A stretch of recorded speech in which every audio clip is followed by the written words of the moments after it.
Moving on with gear, the next step is going to be to talk about ropes. A couple of key things to understand about ropes. So, if we look at the anatomy of a rope, we have the inner core and we have the outer sheath. Okay, the inner core is actually the strength and integrity of the rope. The sheath is there to protect the core. So sometimes when you see like a shredded looking rope at the climbing gym, it doesn't mean that there's any issue with the core. It just means that the sheath is doing what it's supposed to do. So with this, when we're what we call flaking a rope, which is something that we do every time before a climb, we are pulling the rope through our hands and we're trying to feel tightly to feel how smooth this inner core feels. And that's how it's actually checked and tested. So that's something that you would learn over time and practice. It's not something we would do in this class, but I think it's important for people to understand how things are keeping them safe. So like I said, outer sheath, inner core, okay? Two major differences between ropes are going to be the difference between a static rope and a dynamic rope. A static rope is going to be a rope that does not stretch or has little stretch, I should say. So this rope is what we mostly use for what we call anchors, okay? Or some other for what we call rigging on big walls and climbing, because there's no sudden movements or sudden fall on those ropes. They're taut and the same size, and we don't want to have any sort of give. Dynamic ropes, on the other hand, have stretch built into the rope. It's important to note that if you were to grab a dynamic rope and your shoulder width apart and pull, that you wouldn't be able to pull that stretch. You wouldn't be able to actually feel that in the rope. It's more that through the entirety of the rope, there is a little bit of stretch built by design to help with impact. Because in climbing, we fall, right? We talked last lecture about lead climbing versus top roping. And if you're lead climbing, you could fall 10 feet. So if you have this natural stretch in the system through a dynamic rope and you fall 10 feet, there's less shock to those pieces of protection that take care of you. Okay? Ropes are also treated to stay dry or non-dry. Now, what this is that if it's a dry rope, then it's made for a dry climate. If it's a non-dry rope, that means that it's made for a non-dry climate. So ice climbing or moisture areas, okay? And what this means is that it has this treatment on the outer sheath that protects the inner core from getting wet and staying wet. Diameter of rope is important for lots of different reasons for purchasing rope, and it's whatever you're using the rope for. So the thicker the diameter, technically, the safer the rope, the less likely to have trauma to that core of the rope. But with thicker rope, it's also heavier. So you'll notice that climbers will have a variation in rope diameters depending on whatever climb they're doing. Is it more alpine? Can they bring their ropes directly and just walk it up in a mile, or is it a 6 mile hike into the climb? So that's going to change in the diameter of the rope. For example, though, for this class, since we would use a really thick diameter, a big diameter rope, because we have lots of people repetitively climbing on a rope. Versus if you're just going to have two people and two climbs on the rope, then the wear and tear is less. So the biggest reason for a smaller diameter is to shave weight for carrying it in. All ropes in the States are rated by a UIAA rating. And what this does is it rates the strength of the rope and the number of falls and the elongation. So how much it stretches, right? That dynamic rope stretches. So, and how many falls. Most of the time, ropes are rated for a certain amount of lead falls. So big falls, 10 feet, 12 feet, 20 feet or more. It's rated for a certain number of those high impact falls. And so once you've hit that number of falls, this rating says the chances are there's some sort of potential issue with the rope. Carabiners. Lots of different shapes and sizes of carabiners. We could go on for days and what this are, but a lot of these differences have to do with personal preference. So for the sake of this class, I care about two things. I want you to know the difference between a locking carabiner and a non-locking carabiner, okay? So right here, this bullet here. So this silver carabiner is a locking carabiner. This little gold plate here twists and makes it to where you can't hit this and accidentally open it. Versus you'll notice that nothing is locking this one here. So if I was to accidentally hit this or a rock or something happens, the carabiner can open, okay? The reason for differences here is we use locking carabiners for anchors and when we are belaying, okay? So when we're actually holding someone's life in our hands, we use a locking carabiner. Non-locking carabiners are for other things, like the use of quick draws here, which I have some pictures coming up to show you what those are for. We talked about them a little bit last time. And they're considerably lighter and more efficient. So that's why climbers don't use locking carabiners for everything, and they use these non-locking carabiners to clip in gear and things like that, okay? So let's look at some of these in action so that way you can see what I'm talking about. So this is a climbing anchor. This is actually a very unique anchor that you wouldn't see very often, but this is so people can climb side by side. That's why there's two different color ropes, two different ropes here, okay? But the principles remain the same. This is a bolted anchor that is built into the rock. And these are all, because it's an anchor and it's holding someone's life, okay? They all have closed locking carabiners. So that way no unexpected something can happen to where these accidentally become unlocked. Versus I'm climbing, and we talked about this, right? I'm lead climbing and I'm sport climbing because here's a bolt and here's a quick draw. So everything is set up for me, and I'm clipping into the rock and then I'm clipping into my rope. So that way I'm protecting myself every 5 to 10 feet.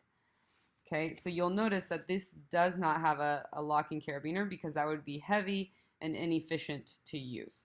So that's why it takes a very special skill to make sure that you're placing all of this protection correctly.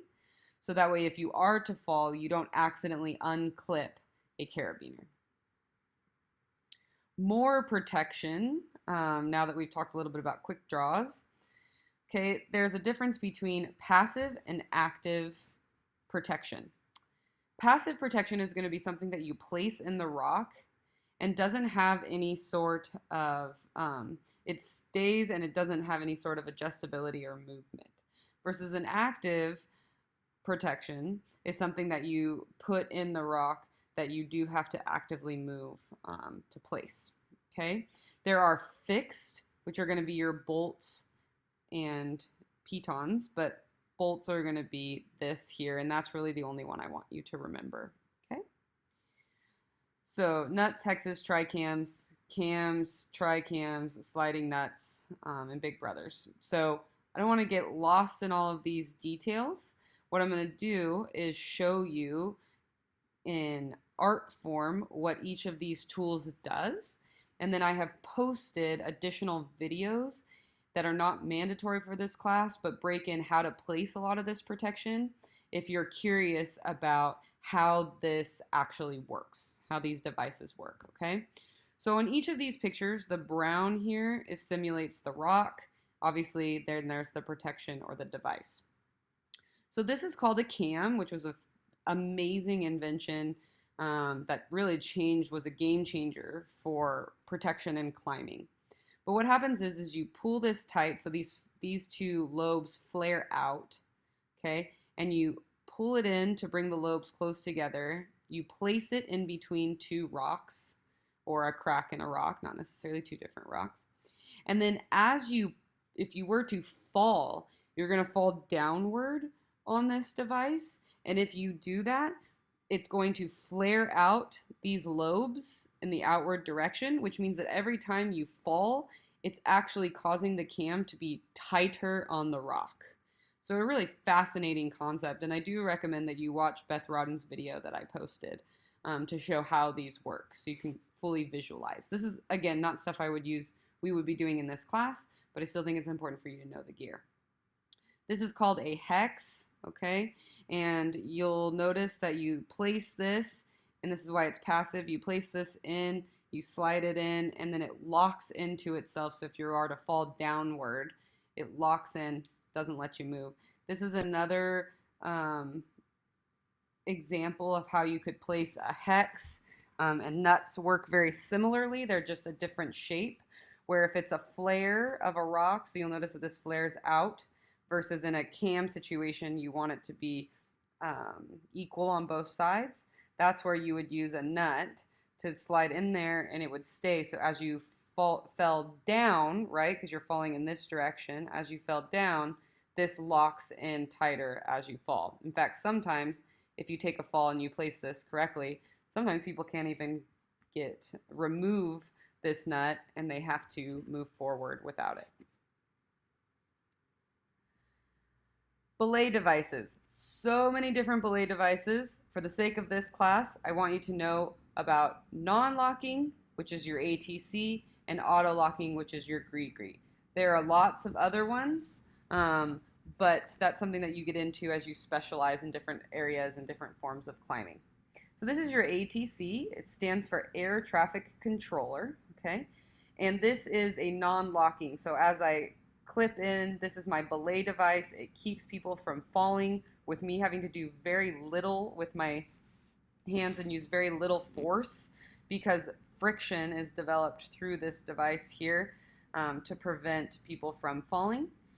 This GRI-GRI has a lever here, and so if I was to go hands-free or something falls and hits me in the head and knocks me unconscious, if my climber is to fall, this automatically locks and would prevent the climber from falling, even if I'm not actively using it. Now, that locking system is a backup system in belay. We would still belay the same way with this as we would with this device here. So don't worry, we're going to go into a lot more detail on these in our belay section. This is just introducing the gear itself to you, okay? This lever would be pulled, and that's the only way to actually lower a climber. Helmets. Helmets are specific to climbing, all right? So I get asked this every semester. Can I use my cycling helmet? Can I use my ski helmet? The answer is no, and here's what's the specialty and what's so important about a climbing helmet. Climbing helmets are built to prevent impact from the top, so hitting the top of your head, versus cycling and ski helmets are made for protection around your entire head and your temples here. But the most realistic and likely impact is going to be from rock fall or gear fall, and rock hitting the top of your head. So it's made for that impact, and therefore doesn't have a lot of protection on the side of the head. This is going to be the blue helmet here is going to be your most standard introductory style helmet. So adjustable in the back with what we call a ratchet that twists, not a lot of breathing area, a little bit heavier, but lots of protection, comes up really high off the head to protect from rock fall. These two are going to be a little bit more expensive, a little bit more well fitting to individual heads, has a different system in the back here that allows you to snug it down by closing it rather than twisting it. So for those of you who have long hair, that's nice. This style here is going to be great for summer climbing because it's going to be cooler. But the real reason for this is that it's the lightest helmet. It's the lightest helmet on the page because it has the least amount of material, but is still made for that impact on top. This is somewhere in between, okay?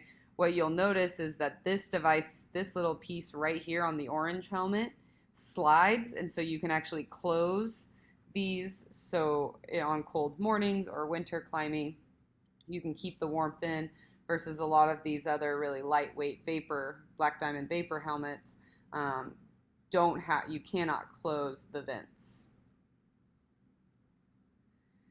Knots. As far as knots are concerned, there's some key knots that have to do with climbing. We're not going to learn all of these, but as you know, you're going to learn some of these knots, okay? So climbing knots, figure eight, this is going to be your figure eight where we're creating this loop. This ties into the harness. I have examples on the next slide. Double fisherman's is how you would tie circular rope like this into a loop. Bowline allows you to tie and create an anchor, clove hitch, prusik, water knot, and overhand backup. So I have examples of most of those here.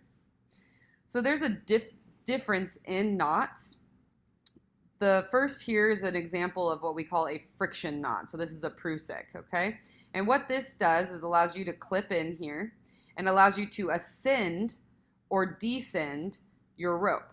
So this is the spine of the friction knot, and as I push up, it slides, but if I was to fall, it locks. Okay, so that's why we call it a friction knot. So this blue is the rope, and this is the prusik. Slide up, comes down. If I was to fall, it would lock in and create friction, and I wouldn't continue to slide down the rope. This is a water knot, which is how you would create a loop using webbing. This is one of the things that you'll have to do for this class, okay? And what this does is it creates a loop in your rope and would allow you to make an anchor. This is on the other example is the double fisherman's. It's a completely different knot, but this is a double fisherman is to create a loop with a rope versus the water knot is to create a loop with webbing. Okay, like I said, very different knots, just end up with the same results, but using different materials and different style. Over here, this is going to be your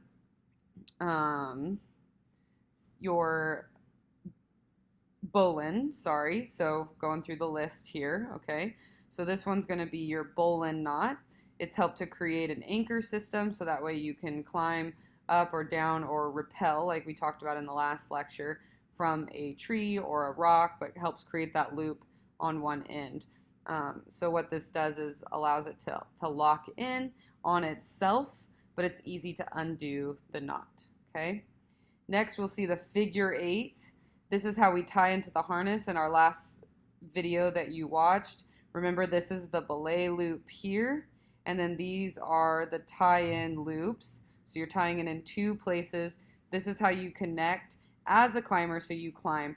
The figure eight is the strongest knot, least likely to fail when done correctly. We'll go into the details of this in our skills assessment and belay section, but this is the knot one of the knots you're gonna have to do for this class.